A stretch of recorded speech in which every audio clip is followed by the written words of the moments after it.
document de ce que je dis, voilà, pour que ça puisse être mis sur YouTube ensuite, hein.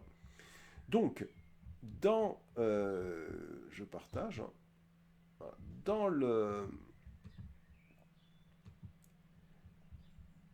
Dans la partie qui est ici, vous avez regardé les questions et les réponses possibles. J'ouvre ce document. Et là, vous voyez, vous avez un certain nombre de questions possibles que j'ai préparées, voilà, que les membres de jury peuvent poser, hein.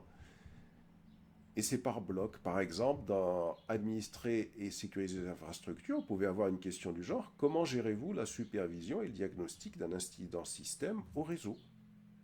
Et donc, il va falloir répondre, et j'ai mis quelques éléments de réponse ici. Même chose, par exemple, une autre question possible: quelles sont les étapes pour sécuriser un serveur Windows Linux, monsieur? Voilà. Et j'ai mis les réponses attendues ici. Vous voyez? Et donc, il y en a plusieurs comme ça, je ne vais pas toutes les énumérer, hein, puisque je vous les ai préparées. Quelle est la différence entre un IDS et un IPS, par exemple? Vous voyez, c'est des questions, et là, les réponses possibles sont ici. Pour les définitions, si vous ne vous souvenez pas ce que c'est qu'un IDS, un IPS, bah écoutez, utilisez ChatGPT, hein. Et puis, n'hésitez pas à poser des questions à votre formateur ou de rechercher par vous-même. Et là, vous voyez, je vous ai mis un peu l'ensemble des questions qui peuvent vous embêter. Il va falloir les travailler chaque jour. Il faut aller les revoir, hein. Par exemple, ici, quelle est votre méthode pour réaliser un audit de sécurité interne? Comment vous avez procédé? Eh bien, il faut expliquer, vous voyez, dans une réponse aux questions. Quelles sont les étapes d'une analyse de risque?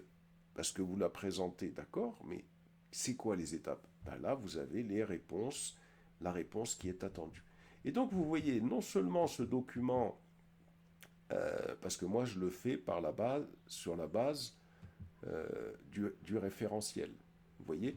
Et là, vous avez un document qui va vous permettre de savoir, ben, qu'est-ce que je dois réviser exactement, qu'est-ce qu'on peut me poser comme question. Vous voyez, c'est très important. Il y a 35 pages, c'est pas énorme, hein. Euh, voilà.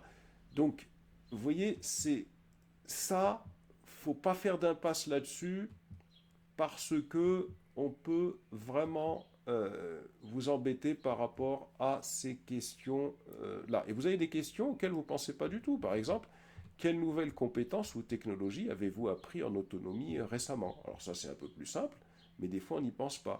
Avez-vous testé un outil issu de votre veille? Avec quel résultat? Par exemple, la veille technologique est importante, donc on a des questions à poser. Ce n'est pas uniquement des questions techniques. Vous voyez, je continue, vous voyez, donc il y a beaucoup de questions pour m'arrêter sur quelques-unes. Euh, que signifie ISO 2000? À quoi ça sert? Alors, c'est pas 20 000, hein, c'est 2000, hein, pardon. Voilà. Ici. Vous voyez, donc ici, vous avez plein de questions. Pouvez-vous expliquer le principe du modèle Zero Trust? Il faut expliquer ce que c'est, ça fait partie de la sécurité. Vous voyez, et ainsi de suite. Donc là, vous voyez, je vous regroupe les questions possibles. Par exemple, quelle est la différence entre le TLS et le SSL? C'est des choses qu'il faut connaître. On pose souvent ce type de questions. Quelque chose à quoi on ne pense pas du tout. À quoi sert un certificat numérique, par exemple? Et il faut dire de quoi il est constitué. J'ai eu ça comme question l'année dernière à des étudiants. Vous voyez? Donc ici, ce document, c'est un document qui vous permet déjà d'avoir une euh, première façon de préparer euh, les questions à l'examen. Donc le document, il est en dessous ici. Toujours concernant les questions et les réponses, parce que je vous préviens, moi personnellement, c'est plutôt ça qui me tracasse quand les étudiants, je leur dis de se préparer à un examen. Le dossier projet, ils vont prendre l'exemple, ils vont suivre, ils vont y arriver. Vous pouvez vous aider de ChatGPT, faites ce que vous voulez, l'essentiel, voilà. Mais ce qui est très très important, c'est de se préparer aux questions. Et là, je vous ai mis un autre document, se préparer à répondre aux questions, toujours dans le cadre de réponse à des questions. Vous vers le document ici. On va y arriver. Voilà. Donc même chose, hein, préparer les questions des membres de jury, les questions possibles, j'en ai mis quelques-unes ici. Hein. Il y a des questions générales. Comment vous définiriez le rôle d'un administrateur d'infrastructure sécurisée? C'est un peu plus simple, mais bon, il y a des questions comme celle-là qu'on peut vous poser. Alors, concernant également les questions possibles, pour se préparer à l'examen, il faut avoir des connaissances, hein, bien évidemment, sur les aspects comme la cybersécurité, les firewalls, les types d'attaques possibles et comment se protéger, qu'est-ce que c'est qu'une attaque des DOS, c'est quoi un VPN. Il faut avoir des connaissances juridiques de base, l'attaque Man-in-the-Middle, ITIL, les tests de sécurité et le monitoring. L'objectif, c'est pas de maîtriser. Dans les questions que je vous ai proposées, ça permet de répondre un peu à tout ça.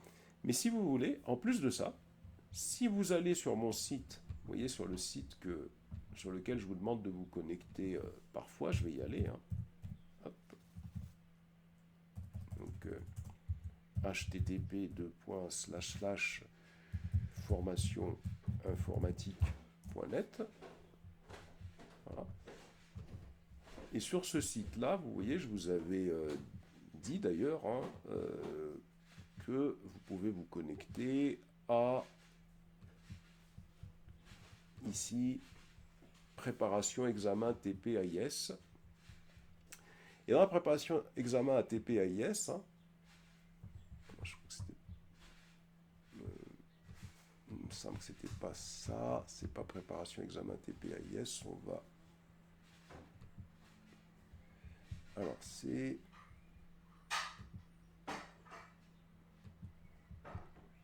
Voilà, il y a une partie où, ici, alors je la recherche, administrateur, préparation sécurité informatique. Je crois que c'était sécurité informatique, hein, il me semble. Ah, oui, c'est ça.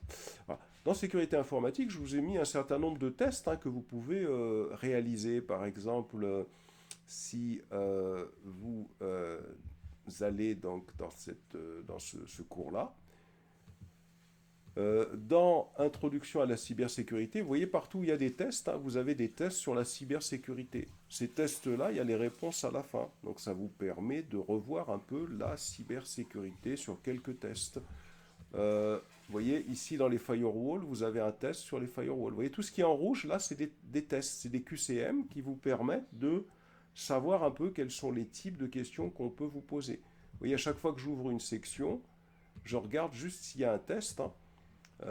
Ici, il n'y a pas de test, donc c'est pas la peine de perdre votre temps. Voilà, partout il y a des tests. Ah, ici, j'en ai pas mis. Alors les VPN, j'ai pas mis de test. Les connaissances juridiques, là, j'ai pas mis de test. Hein. Alors, où est-ce que... Voilà, ici, plus bas, j'ai mis des tests. Vous voyez les tests de sécurité ici. Hop. Normalement... Non, c'est pas ici, c'est test et questionnaire, hein, pardon. C'est dans test et questionnaire. De toute façon, tout est enregistré là. Il suffit d'ouvrir un test et questionnaire. Voilà. Dans test et questionnaire, vous voyez, je vous ai mis un certain nombre de tests. Vous avez 1, 2, 3 tests. C'est des QCM, c'est des questions possibles. Vous avez également ici les questions possibles à retenir. Et là, regardez, vous pouvez vous entraîner, par exemple. Ça, c'est un questionnaire progressif. Ici, une question, pouvez-vous expliquer les différentes missions principales d'un administrateur d'infrastructure sécurisée? Et là, l'idée, c'est pour s'entraîner, vous voyez, pour essayer de vous aider. Là, j'ai mis un fichier des réponses possibles. Vous voyez, c'est-à-dire que quand vous ouvrez vous lancez le test, vous avez un fichier des réponses possibles que vous pouvez ouvrir ici.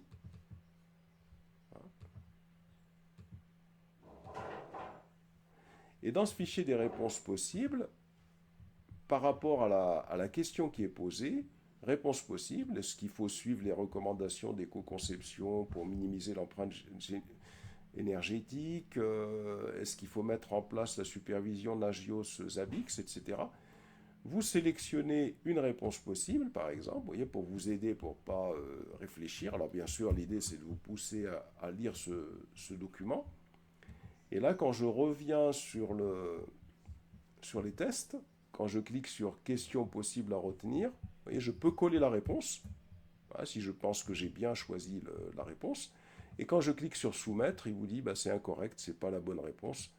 Vous cliquez sur soumettre une deuxième fois et à la troisième tentative, il vous donne la bonne réponse. C'est une façon de vous faire travailler les questions avec soit des QCM, soit des questions possibles à retenir avec un fichier de réponse juste en dessous. Voilà, donc là vous avez pas mal de tests hein, qui peuvent vous aider à travailler. Donc pour résumer, hein, je résume hein, pour la préparation aux questions et réponses possibles. Hein. Donc, pour se préparer aux questions et réponses possibles, vous avez d'abord un premier document ici, là.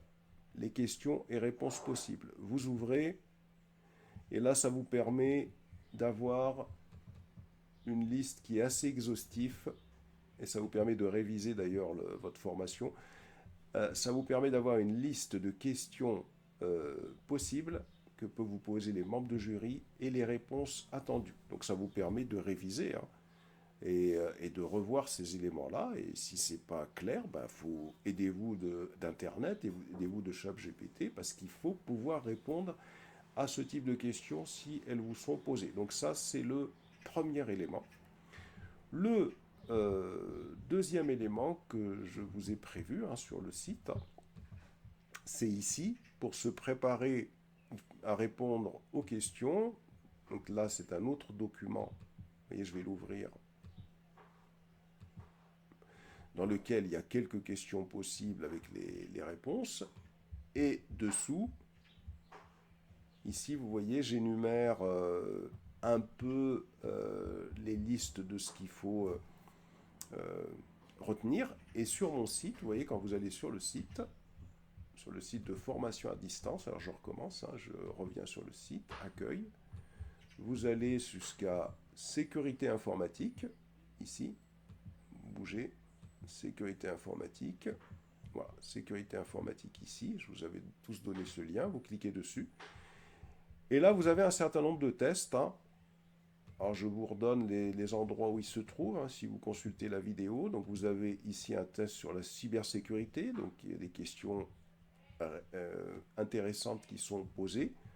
Une liste de questions possibles sur les firewalls, hein, c'est un QCM. Ensuite, vous avez plus bas ici les tests et questionnaires. Hein. Vous voyez, vous avez un certain nombre de tests, ça c'est des QCM. Ça c'est des questions possibles. Vous voyez, quand je l'ouvre, il y a une question possible qu'on me pose. Hein. Pouvez-vous expliquer les différentes missions principales d'administrateur d'infrastructures sécurisées? Et quand j'ouvre le fichier de réponses possibles, je vais avoir les réponses possibles que je peux sélectionner, c'est-à-dire voir en lisant bah, quelle est la réponse à cette question-là. Alors le but, c'est de faire en sorte de se préparer à l'examen de manière ludique. Hein. Voilà.